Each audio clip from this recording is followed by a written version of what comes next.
Եթերում ABC Newsroom-ն է, ես Աննա Սարգսյանն եմ, բարի երեկո հարգելի հետևորդներ, կարևոր լուրերը նախ համառոտ։ Հայաստանի մասին հայտարարություն ԵԱՏՄ նիստում, Աստանայից հնչած ազդակը Մոսկվա թե Բրյուսել, միջին ճանապարհ չկա։ Կոմունալ պայթյունի վտանգ, ինչ կլինի, եթե Մոսկվան գազը թանկացնի 30%-ով։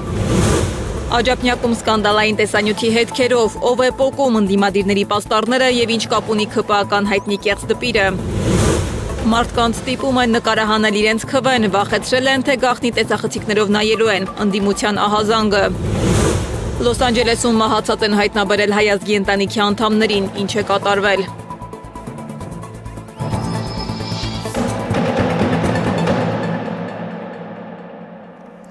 Այսօր Աստանայում քննարկվում էր Հայաստանի հարցը, Հայաստանի եվրոպական խաղը մտահոգում է Մոսկվային եւ պաշտոնական Երևանի առջեւ այսօր դրված է ոչ միայն տնտեսական, այլև ռազմավարական ընտրություն։ Աստանայում անցկացվել է ԵԱՏՄ բարձրագույն խորհրդի նիստը, որի ընթացքում Մոսկվայի հայտարարությունները ցույց են տալիս, որ Եվրասիական միության եւ Եվրամիության միջև Երևանի մանևրելու հնարավորությունը արդեն բավականին սահմանափակ է։ ԱՊՀ գլխավոր քարտուղար Սերգեյ Լեբեդևը բաց տեքստով հայտարարել է Հայաստանի առաջ դրված է հիմնարար հարց։ Հիմնարար հարցը հետևյալն է. դուք ընտրում եք ԵԱՏՄ-ն, թե ԵՄ-ն։ ԵՄ-ն երկար պատմություն է։ Շատ երկրներ ցանկանում են միանալ ԵՄ-ին եւ ԵՄ-ին միանալու գործընթացը տարիներ է տևում։ Սակայն ԵԱՏՄ-ն իրականություն է, որից մենք հիմա չենք կարող հրաժարվել։ Դրանից շատ բան է կախված։ Քիչ առաջ Կրեմլը հրապարակել է Ռուսաստանի, Բելարուսի, Ղրղստանի եւ Ղազախստանի առաջնորդների հայտարարությունը Հայաստանի վերաբերյալ։ ԵԱՏՄ առաջնորդները կարծում են, որ Հայաստանում պետք է անցկացվի համազգային հանրաքվե Եվրամիությանը միանալու կամ ԵԱՏՄ-ում մնալու վերաբերյալ։ Իդեպ Փաշինյանը չի մեկնել նիստին, նրա փոխարեն Աստանայում Հայաստանը ներկայացնող փոխվարչապետ Մհեր Գրիգորյանը վստահեցրել է, որ Երևանը մտադիր է շարունակել բարեխղճորեն աշխատել ԵԱՏՄ շրջանակում, շեշտելով տնտեսական ինտեգրման, առևտրի ազատականացման եւ գյուղատնտեսական գործակցության կարեւորությունը։ Սակայն հենց այս հայտարարությունների ֆոնին Մոսկվան ակնարկում է, որ երկարաժամկետ հեռանկարում Հայաստանը ստիպված է լինելու հստակեցնել իր արտաքին տնտեսական եւ քաղաքական կողմնորոշումը։ Այսպիսով Աստանայի նիստը վերածվել է ոչ միայն տնտեսական օրակարգը քննարկելու հարթակի, այլև Հայաստանի աշխարհաքաղաքական ընտրության շուրջ հերթական ազդակների հրապարակային ցուցադրման։ Աստանայում անցկացվող Եվրասիական տնտեսական բարձրագույն խորհրդի նիստը վերածվեց ոչ միայն տնտեսական ինտեգրման քննարկման, այլ նաև Հայաստանի արտաքին քաղաքական ուղեգծի շուրջ անհանգստությունների հարթակի։ Փաշինյանի փոխարեն Հայաստանը ներկայացնող փոխվարչապետ Մհեր Գրիգորյանը, որին Սերգեյ Լեբեդևը բնութագրեց որպես adekvat մարդ, փառատեց այն մտահոգությունը, թե դուրս են գալու ԵԱՏՄ-ից։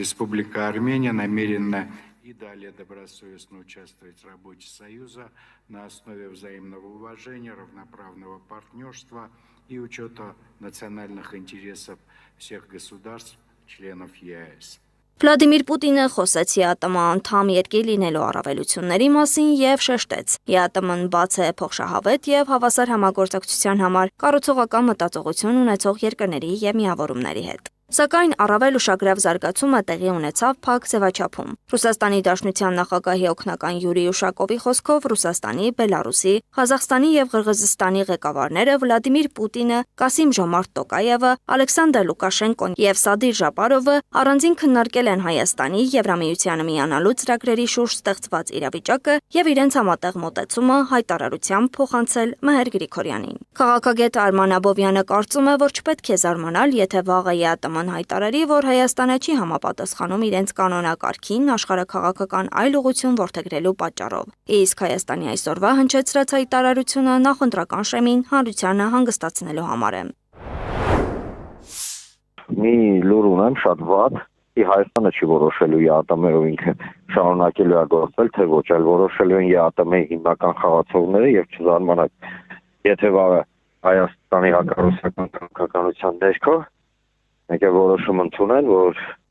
Հայաստանը չի համապատասխանում ԵԱՏՄ-ի օրինակ, չգիտեմ, կանոնակարգին։ Ռուսաստանին եւ ԵԱՏՄ անդամ որևէ երկրի հիմա ձեռնտու է, որ Հայաստանը դուրս գա ԵԱՏՄ-ից։ Քաղաքական վերլուծաբան Հակոբ Բադալյանը կարծում է ոչ։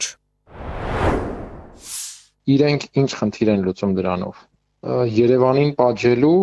շատ լավ եւ հետո պատժեցին Երևանին, ինչ է տեղի ունենում Հայաստանում։ Իշխանափոխություն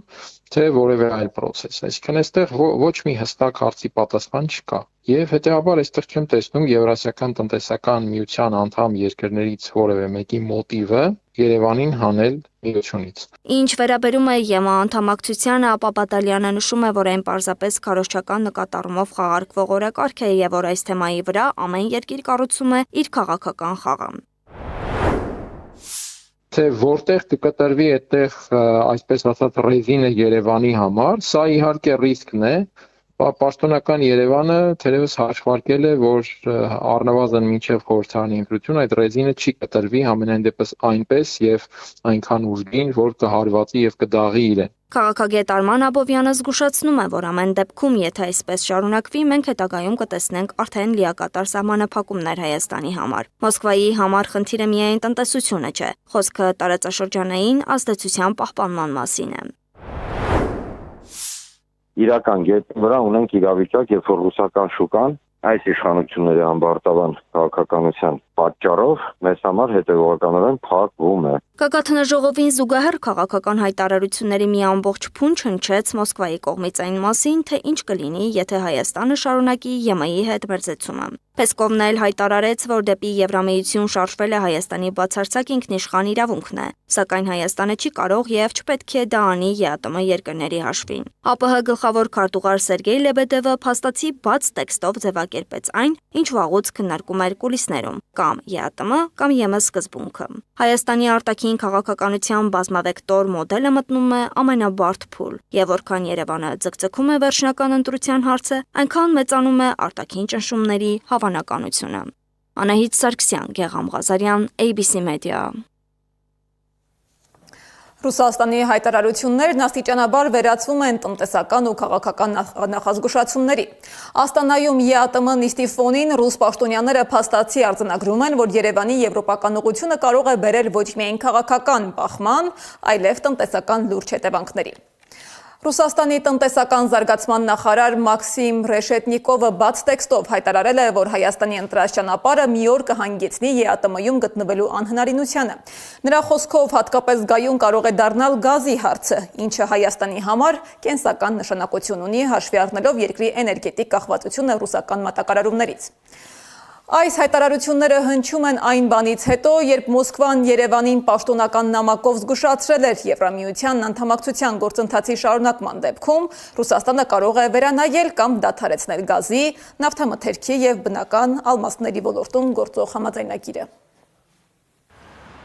Հայաստանը կանգնած է ոչ միայն արտաքին քաղաքական, այլև տնտեսական լրջագույն ընտրության առջև։ Եվ մինչև իշխանությունները խոսում են եվրոպական ապագայի մասին, Մոսկվայից արդեն հնչում են առաջին բաց եւ կոշտ ազդակները։ Եթե Երևանը շարունակի ԵՄ-ին ինտեգրվելու ճանապարհը, ռուսական գազի ու ռազմավարական ռեսուրսների արտոնյալ պայմանագրերը կարող են վերանայվել։ Հայաստանի արտգործնախարարությունն արդեն հաստատել է։ Ստացել է Ռուսաստանի էներգետիկայի նախարարի նամակը։ Ըստ հրապարակված տեղեկությունների, այնտեղ խոսքը ոչ միայն գազի, այլ նաեւ նավթամթերքի եւ մի շարք ռազմավարական ապրանքների արտոնյալ պայմանների հնարավոր վերանայման մասին է։ Սա դեռ վերջնական որոշումը չէ, բայց նաև սովորական դիվանագիտական նախազգուշացում էլ չէ։ Փաստացի Մոսկվան առաջին անգամ պաշտոնապես հուշում է, ԵԱՏՄ-ից դուրս գալը կարող է Հայաստանի համար ունենալ շատ կոնկրետ տնտեսական հետևանքներ։ Այսօր Հայաստանը Ռուսաստանից գազ է ստանում 1000 խորանարդ մետրի դիմաց 177.5 դոլարով։ Համեմատության համար եվրոպական շուկայում նույն ծավալի գազի արժեքը մոտ 550 դոլար է։ Տարբերությունը հսկայական է եւ այն տարիներ շարունակ պահպանվել է հայ-ռուսական հարաբերությունների եւ ինչու ոչ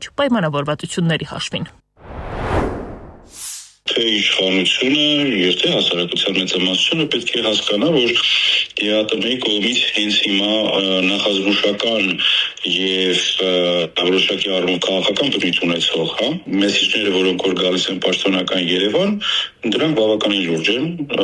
ուշադրության, ոչ միայն ուշադրության արժանի են, այլ իշխանությունը անպայմանորեն այստեղ պետք է բացատրություն տա իր հասարակությանը, թե ինչ գործընթացներ են գնում։ 2013 թվականին Հայաստանի համաձայնագրով Գազպրոմը չեղարկել էր Հայաստանի համար գործող 30% արտահանման տուրքը։ Այդ պայմանավորվածությունից հետո գազի գինը նվազել էր դառնալով $189, ապա 165։ Այսօր գործող սակագինը դեռևս զգալիորեն ցածր է եվրոպական շուկայից։ Սակայն եթե Հայաստանը դուրս գա ԵԱՏՄ-ից, ըստ տարբեր վերլուծությունների գազի գինը կարող է աճել առնվազն 30%-ով։ Իսկ եթե քաղաքական հարաբերությունները շարունակեն սրվել, Մոսկվայում արդեն չեն բացառում նույնիսկ մատակարարումների ամբողջական դադարեցումը։ Քաղաքական կողմնորոշումները տնտեսական այս կամ այն բլոկի մեջ լինելու Ռուսաստանը շատ կոնկրետ եւ հստակ է սկսել դնել։ Դրանք առայժմ կրում են նախազգուշացման բնույթ,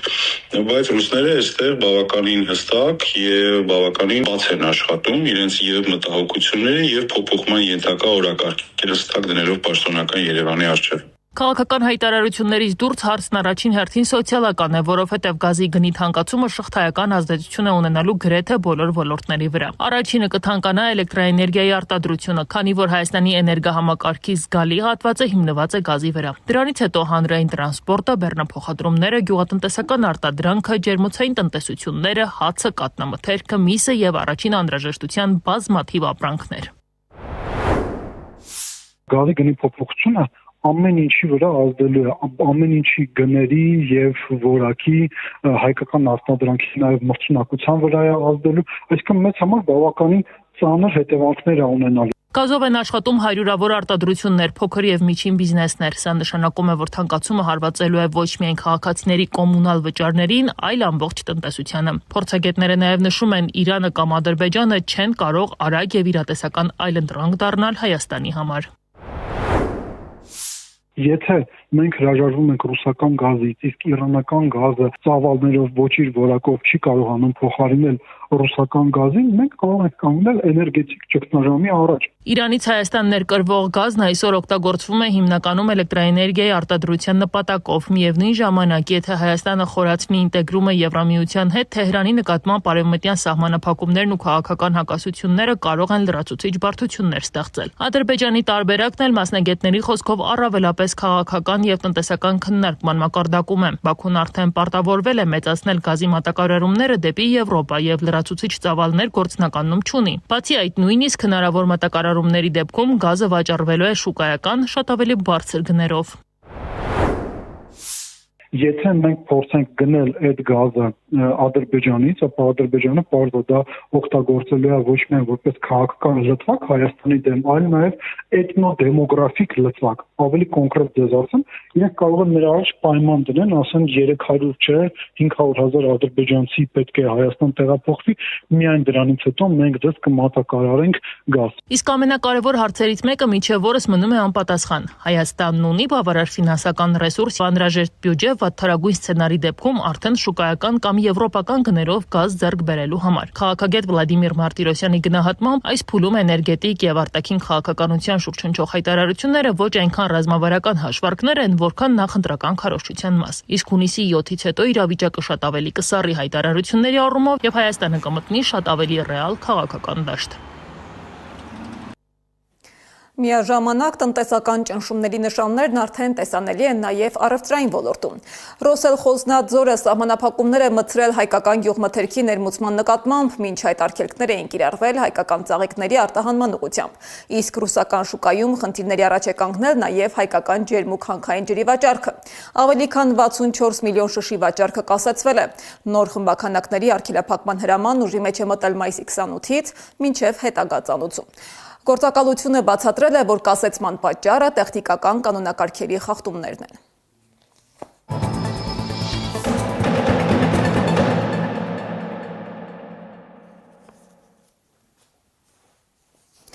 Տեղափոխվենք Հայաստան։ Մինչ իշխանությունը խոսում է ազատ եւ ժողովրդավարական ընտրության մասին, նախընտրական գործընթացի շուրջ արդեն հնչում են վարչական ճնշումների, վերահսկվող քվեարկության եւ հնարավոր ընտրախախտումների մասին ահազանգեր։ Ընդդիմադիր ուժերը պնդում են, որ քաղաքացիների վրա հոգեբանական ազդեցության եւ վախի մթնոլորտ ստեղծելու փորձեր են նկատվում։ Ուժեղ Հայաստան կուսակցության ներկայացուցիչ սահմանադրագետ Գոհար Մելոյանի խոսքով քաղաքացիներից ստանում են մի շարք մտահոգիչ ահազանգեր։ Նրա պնդմամբ մարդկանց ստիպում են լուսանկարել կամ տեսանկարահանել իրենց քվեաթերթիկները ապացուցելու համար, թե որ քաղաքական ուժին են ընտրել։ Որոշ դեպքերում քաղաքացիներից պահանջում են ընտրատեղամասից դուրս բերել կոնկրետ երրորդ համարի քվեաթերթիկը, որպես ապացույց, որ երրորդին չեն ընտրել։ Մելոյանի խոսքով հատկապես մարզերում քաղաքացիներին նաև վախեցնում են, թե ընտրատեղամասերում լինելու են գաղտնի տեսախցիկներ, որոնց միջոցով հնարավոր է պարզել, թե ում օգտին է քվեարկել։ Բացի այդ, ընդդիմադիր ուժը հայտարարում է նաև կասկածելի հասցեների բացահայտման մասին։ Ըստ ներկայացված տվյալների կան հասցեներ, որտեղ հաշվառված են հարյուրավոր քաղաքացիներ, օրինակ մեկ հասցեում 303 մարդ։ Առանց իրավախախտումների եւ այսպիսի չարաշահումների այս ուժը վերարտադրվելու հնարավորություն չունի, հետեւաբար մեր առաջնային նպատակն է այդ իրավախախտումները մաքսիմալ կանխարգելել։ Իսկ Աջափնյակում նախընտրական պայքարը տեղափոխվել է բակեր ու շենքերի մուտքեր։ Բնակիչները պնդում են, որ օրեր շարունակ մի տղամարդ ու կին շրջում են թաղամասում եւ պոկում ընդդիմադիր գործիչների պաստառները։ Տեսանյութերում երևացող տղամարդուն ըստ նրանց ճանաչել են։ Ասում են նույն այն կեղծ տպիրն է, որը նախկինում ԿՊ-ի հետ եկեղեցիներում էր շրջում։ Մինչ իշխանությունը պաստառ վնասելու համար քաղաքացիների է կալանավորում, այս դեպքում հրապարակված տեսանյութերի ու բնակիչների ահազանգերի ֆոնին իրավապահների արձագանքը դեռ չի երևում։ Աջափնյակի բնակիչներն արդեն մի քանի օր է ահազանգում են, իրենց փողոցում կին եւ տղամարդ են շրջում, պոկում Ռոբերտ Քոչարյանի եւ Սամվել Կարապետյանի պաստառները։ Տարածքում բնակվողները պնդում են, հոլովակում երևացող տղամարդը նույն այն կեղծ տպիրն է, որը նախկինում քաղաքացիական պայմանագրի հետ եկեղեցիներում էր շրջում։ Նկարները կա բան դպիրի բաները հոգեվորականի շորերով բանով են կարգալույցելացի որ բաներ անում ինքն է հենց ինքը ես հետո եմ իմացել որ ինքը տեղ ապրում ես էլ զարմացա ասիցան հանրաբերեք ցրնեն իսկ դե քուչեկը որ ֆռա հետո իմացա որ դվիսոտներից մեկում ապրում բակում եմ տեսել որտեղ որ պոկել են այդ էլ կպածա այդ որտեղ որ ես իրանց տեսել եմ այդ աղջկան ու այդ տաղուն Նիկոլի բուկլետները երկուսի ձեռը այդ հայատով էթում էին Գրեթե ամեն քայլափոխի ավտոտնակներից մինչև շենքերի մուտքեր իշխող ուժի պաստառներն էին փակցված, ընդդիմության պաստառները հազվադեպ էին հանդիպում։ Բնակիչները զարմանում են, իշխանական պաստառ պոկելու դեպքում մարդիկ կալանավորվում են, անգամ ողբերգական հետևանքներ են լինում, իսկ ընդդիմության պաստառների դեպքում իրավապահները կարծես անտեսում են ամեն ինչ։ Ես չեմ նկատել, բայց երեք անցկենալուց տեսա, սաղի նկարները պոկած է։ Իրանց դեմքով չեմ տեսել։ Եթե ես տենամ նակազատ կանեմ։ Դե թաղի տղեկն են ասել։ Այս թաղի տղաներից, հեսա մի հոգի ընկերներիցս կգա ստեղ։ Պաստառներ պոկել չեմ տեսել, բայց տելևիզոր լսել եմ։ Սխալ են անում, էլի, դու ես գա, չգա, պիտի չպոկես։ Չէ, տեսփան չենք լսի, ասես, մենք նոր ենք դուրս եկել։ Մեկ այլ բնակիչ պատմում է, կեղծ տպիրն ու նրա հետ շրջող աղջիկը արդեն շուրջ 10 օր է պտտվում են թաղամասում։ Նրա խոսքով հասցրել են տասնյակ շենքերից պաստառներ պոկել։ Կարևանները ասել են, որ քարոզարշավների ժամանակ ինքը կողքի շենքն է մնում, քարոզարշավների ժամանակ այդ դպիրա, եթե չեմ սխալվում, այդ հոգևորականը կպեկան քարոզարշավների ժամանակ վերևից պամիդորով կամ այլ բանջարեղեններով մարդկանց է խփում։ Իշխանությունը պաստառ պատրելու կամ վնասելու համար կալանավորում է քաղաքացիներին։ Կալանքներից մեկի հետևանքն էլ հոգեբուժարանում ինքնասպանությունը եղավ։ Մինչդեռ պաստառ պատրելը վարչական իրավախախտում ենթադրող գործողություն է։ Ընդ որում այս դեպքում տեսանյութն արդեն հանրայնացված է, իսկ ենթադրյալ իրավախախտման փաստերը հրապարակային։ Արդեն հանրամատչելի տեսանյութ է։ Օրինակ կարելի է հարց ուղղել ձեր կողմից իրավապահ մարմիններին, արդյոք հետևանք կրել են այս երկուսը, արժական պատասխանատվության ենթարկվել են այդ իրավախախտման համար։ Քաղաքացիները փաստում են, դպիր ներկայացող Աջափնյակի բնակիչը իրեն ուղեկցող աղջկա հետ վերջին անգամ մայիսի 28-ի երեկոյան ժամերին է երևացել տարածքում, իսկ աղմուկ բարձրանալուց հետո նրան էլ չեն տեսել։ Ռաֆայել անունով տղան ՔՊ անդամ է, ՔՊ-ական պատգամավոր Տիգրան Պարսիլյանը հաստատել է, իր օգնականն է։ Սեդա Գյուրեղյան, Էդիկ Մալաքյան, Նոնա Գևորգյան, ABC Media։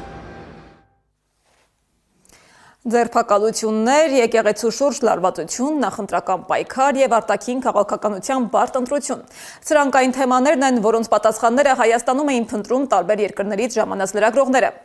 Այնինչ ներսում հաճախ դիտվում է որպես սովորական քաղաքական օրակարգ, դրսում դիտարկվում է որպես երկրի ժողովրդավարության, կայունության եւ ապագա զարգացման ցուցիչ։ Մանրամասները Կարնի Մութաֆյանի ռեպորտաժում։ Կալանավորումներ ու քրեական գործեր,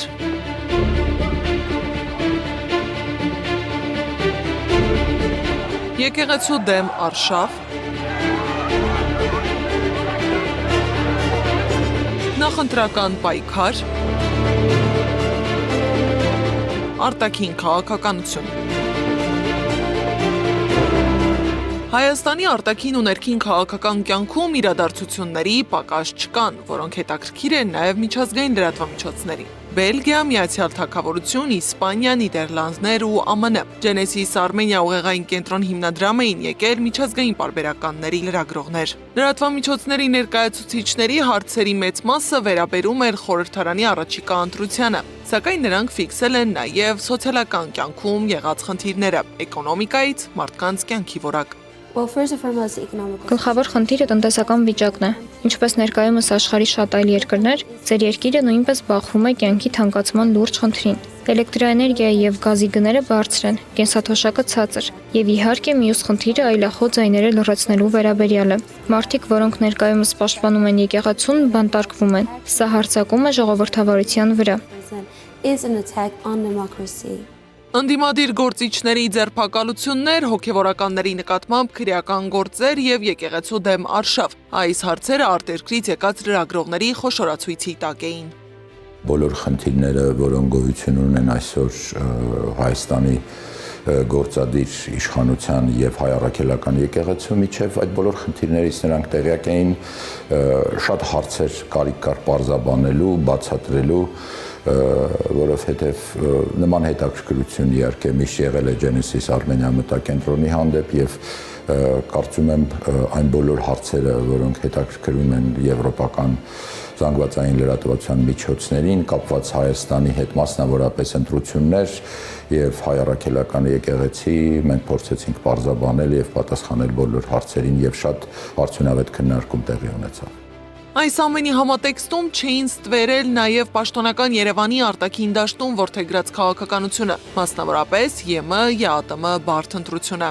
Ես մի օրինակ բերեցի, օրինակ եթե վերցնենք Եվրոպական միության որևէ երկիր, Բուլղարիան ասենք, եւ ինքս հարցրեցի նրանց, ինչ կլիներ, եթե Բուլղարիան որոշի, որ վաղը թողնելու է Եվրոպական միությունը եւ անդամակցելու է Եվրասիական տնտեսական միությանը, ինչ արձագանք կլինի Բրյուսելում, ինչպես Եվրոպական միության այլ անդամները կարձագանքեն։ Միանշանակ բոլորը ասացին, որ դա շատ բացասական հետևանքներ կունենա Բուլղարիայի անդամակցության համար։ Հայաստան ժամանած լրագրողներից մեկը խոսել է նաև Փաշինյանի արցախցիների վերաբերյալ արտահայտության մասին։ Հնարավորություն ունեցանք խոսելու մեկի հետ, նա պատմում էր, թե ինչպես է իր մայրը փորձել զրուցել Նիկոլ Փաշինյանի հետ, ասել, որ իր եղբայրը զոհվել է Լեռնային Ղարաբաղում, իսկ Փաշինյանը պարզապես գոռգռացել է նրա վրա։ Կամ արձանագրեցինք մեկ այլ դեպք, որը տեղի է ունեցել Լեռնային Ղարաբաղից մի բլոգերի հետ։ Նրան ասել են. «Ինչու՞ չես զոհվել պատերազմի ժամանակ»։ Սա իհարկե չափազանց մտահոգիչ է, քանի որ մարդիկ ծանր վիճակում են, իսկ վարչապետը կոչված է պաշտպանելու իր ժողովրդի շահերը։ Ուստի նման խոսույթը շատ մտահոգիչ է։ Ուղեղային կենտրոն հիմնադրամի նախագծերի եւ ծրագրերի ղեկավար Արսեն Գասպարյանը ներկայացրել է Genesis Armenia-ի Արցախ հավաքական տունդարձի ծրագիրը։ Արցախցիների վերադարձի հարցը դա պետք է առաջնային լինի, երկրորդը մենք Արցախում ունենք նյութական եւ ոչ նյութական, քրիստոնեական եւ մշակութային ժառանգություն, որը պետք է պահպանվի,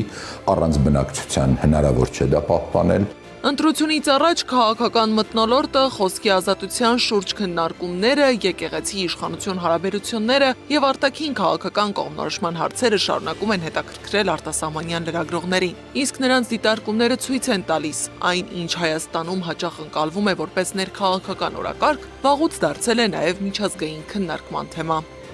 Գարի Մութաֆյան, Նոնա Գևորգյան, Էդիկ Մալաքյան, ABC Media։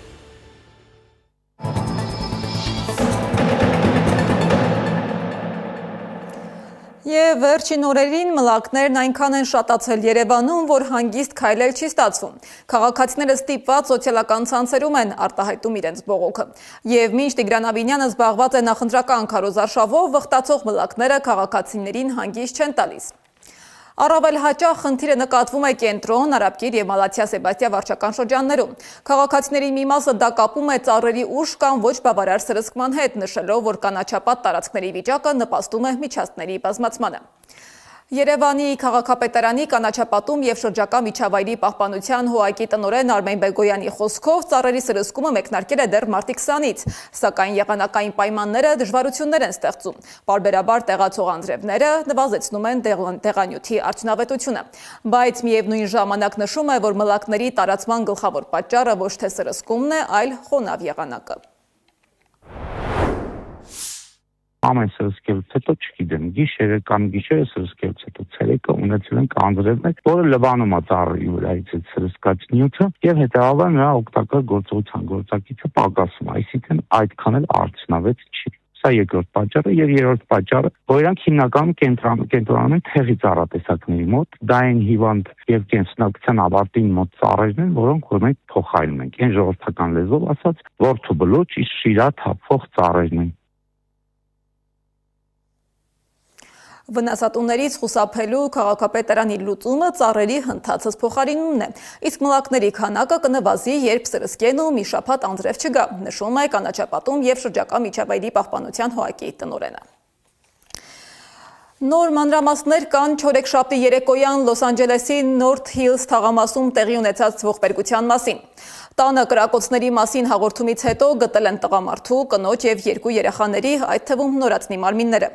Դատապժշկական փորձագետը նույնականացրել է 31-ամյա Խաժակ Բասմաջյանին, ընտանիքի հորը։ Երեխաներից մեկը 2 տարեկան տղա է, իսկ մյուսը 6 օրական նորածին աղջիկ։ 30-ամյա մայրը, որը ըստ քննիչների հենց կրակողն է եղել, նույնպես մահացել է։ Անհասկանալի է, թե ինչն է հանգեցրել ողբերգությանը։ Ըստ քննիչների մայրը կրակել եւ սպանել է իր 2 երեխաներին, ապա նրանց հորը։ Հարևանուհիներից մեկը նշել է, որ երբեք չի տեսել ընտանիքին կռվելիս եւ չի նկատել որևէ նախազգուշական նշան կամ խնդիր։ Մեկ այլ հարևանի խոսքով մայրը հնարավոր է հոգեկան առողջության խնդիրներ է ունեցել, գուցե հետծննդաբերական դեպրեսիա, սակայն պաշտոնյաները դա չեն հաստատել։ Նոր սկանդալ է հասունանում Ռուսաստանի շուրջ։ Ռուսական անօդաչու սարքն ընկել է Ռումինիայի Գալաց քաղաքի բնակելի շենքերից մեկի վրա։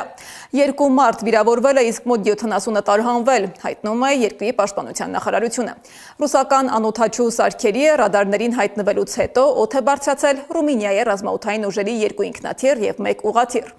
Իդեպ միջադեպից հետո Ռումինիայում փակվել է Ռուսաստանի գլխավոր հյուպատոսությունը, իսկ հյուպատոսը հայտարարվել է անցանկալի անձ։